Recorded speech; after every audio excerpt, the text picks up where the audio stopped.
You know, I think it's actually going to work this time.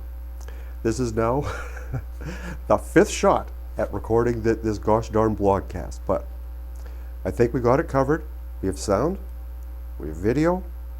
I have Lucky Charms. I have Lucky Charms, not cereal. No. I am prepared. IATSE shirt. You want tech to go right?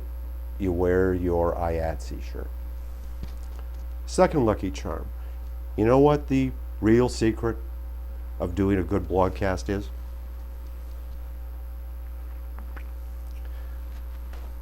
It's all about the lip balm. There. Now I'm ready. So,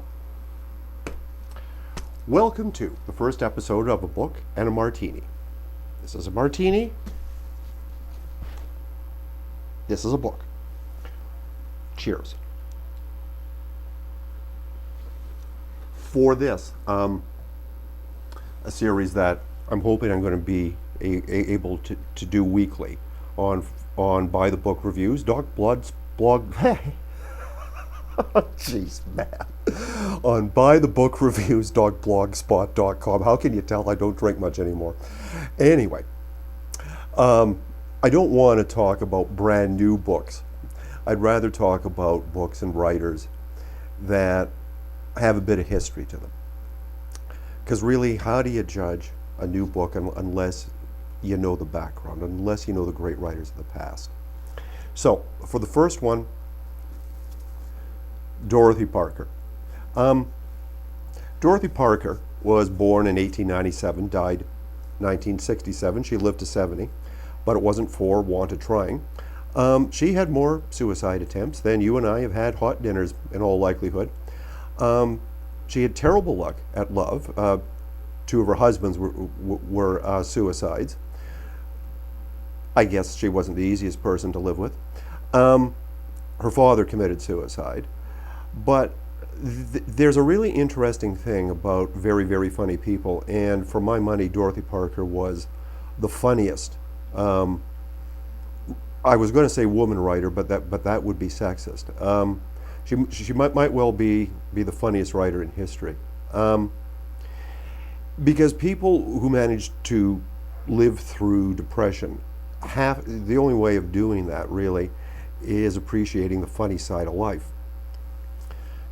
A couple of poems by Dorothy Parker. First one is called Frustration. If I had a shiny gun, I could have a world of fun, speeding bullets through the brains of the folk who give me pains. Or had I some poison gas, I could make the moments pass, bumping off a number of people whom I do not love. But I have no lethal weapon, thus does fate our pleasure step on. So they still are quick and well who should be by rights in hell. I love that. Cheers. As a poet in general, her funny poems are terrific. Her more serious stuff, in all truth, it doesn't age well. Parker was forever falling in love.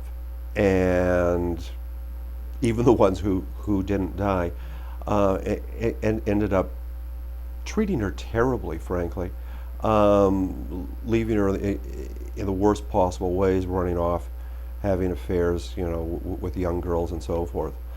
But she fell in love, and she fell in love hard, and she fell in love permanently.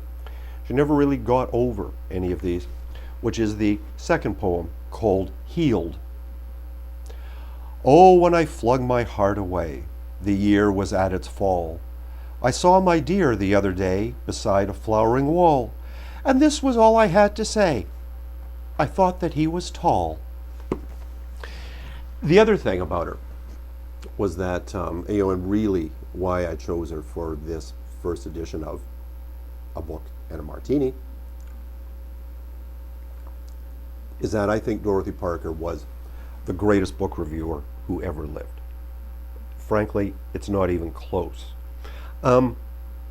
She liked to review odd books, not necessarily the big bestsellers, but cookbooks, children's books, how-to manuals, and she had a lot of fun with them. For the final excerpt, I'm going to read you a chunk from a review she did of Dashiell Hammett's The Glass Key. It ran in the New Yorker, April 25th, 1931, under the title, "Oh Look, a Good Book." I'm going to jump to the last couple of paragraphs. Dashiell Hammett is as American as a sawed-off shotgun. He is as immediate as a special extra. Brutal he is, but his brutality, for what he must write, is clean and necessary, and there is in his work none of the smirking and swaggering savageries of a Hecht or a Bottenheim. He does his readers the infinite courtesy of allowing them to supply descriptions and analyses for themselves. He sets down only what his characters say and what they do. It is not, I suppose, any too safe a recipe for those who cannot create characters, but Dashiell Hammett can, and does, and has, and, I hope, will. On gentle ladies he is, in a word, rotten. But maybe sometime he will do a novel without a mystery plot, and so no doggy girls need come into it. But it is denied us who read to have everything, and it is little enough to let him have his ladies and his mysteries if he will give us such characters as Sam Spade in The Maltese Falcon, and such scenes as the beating up of Ned Beaumont in The Glass Key. His new book, The Glass Key, seems to me nowhere to touch its predecessor. Surely it is that Beaumont, the amateur detective of the later story, a man given perhaps a shade too much to stroking his mustache with a thumbnail, can in no way stack up against the magnificent Spade, with whom, after reading The Maltese Falcon, I went mooning about in a daze of love such as I had not known for any character in literature since I encountered Sir Lancelot when I hit the age of 9. Lancelot and Spade, well, they're pretty far apart, yet I played Elaine to both of them, and in that lies a life story.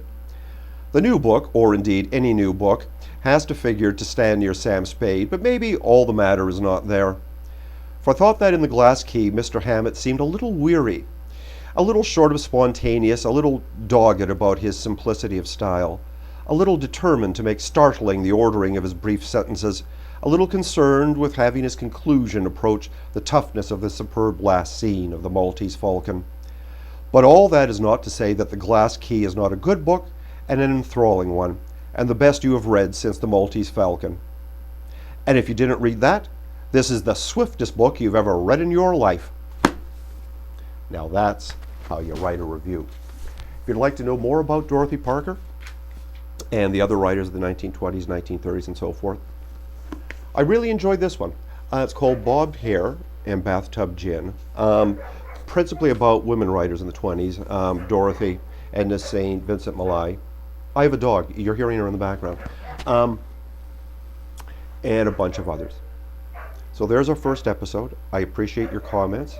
If there's anybody you'd like to hear me talk about, please put a comment in the comment box down there. And a tribute to an old friend. For those of us who work the late shift, good night, everybody. Cheers.